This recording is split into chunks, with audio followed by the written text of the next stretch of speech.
School makes students poor. And PhD stands for poor, helpless, and desperate. The riskiest thing you can do is go to school, learn from a fake teacher, put your money with a financial planner, and work hard for fake money and pay a lot of taxes.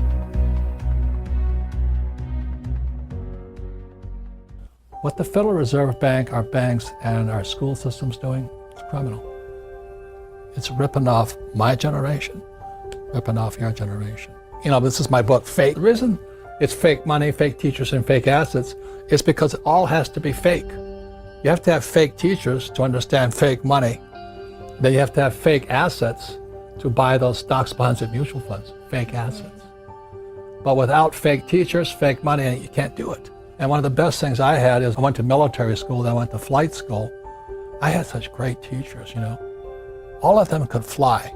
You know, so my flight instructor could fly. What a novel idea. You know, a flight instructor can fly.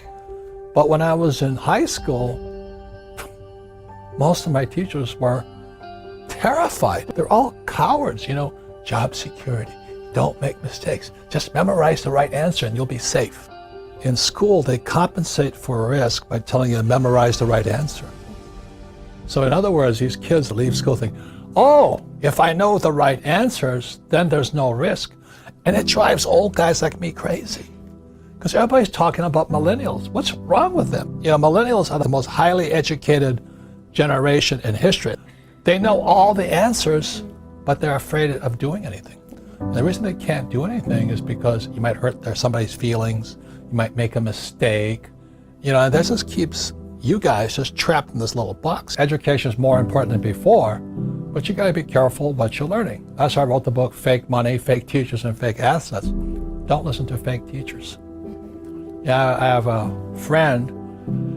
He teaches entrepreneurship at UC Santa Barbara. And I call him up and I say, how in the world can you teach entrepreneurship?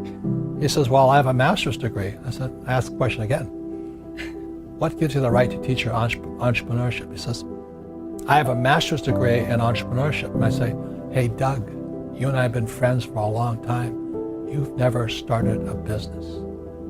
You're a fake teacher. He goes, but I have all the answers. I said, yeah, but you don't know how to start a business. Some of the biggest fake teachers are those financial planners.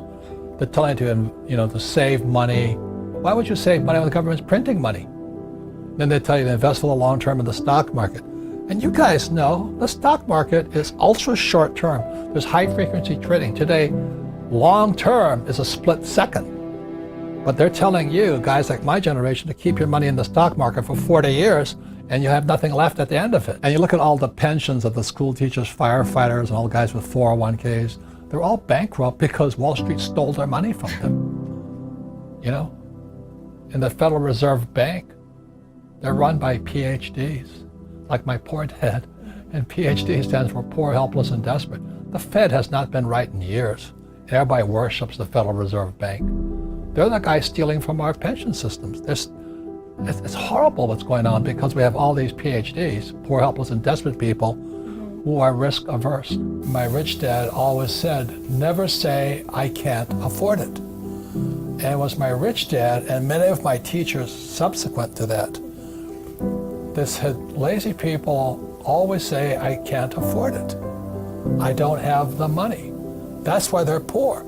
They have a poor mindset. So instead of figuring out how to raise money, it's just really easy to be a loser. And I call them losers. It pisses them off.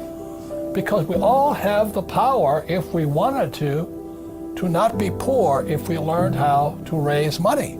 My poor dad, my PhD father, he always said to me, he says, you know, I'd be a rich man if I didn't have you kids. And I said, well, you know, Dad, it's not my fault you had kids. You know what I mean? You know, I just can't afford it because I have kids. And the more he said that, the angrier I got. So when I met my rich dad at age 9, you know, he says, well, that's why your old man's poor, because he's lazy. He thinks his PhD is going to carry him. He says, everybody can say, I don't have money, I can't afford it. He says, that's why he's poor.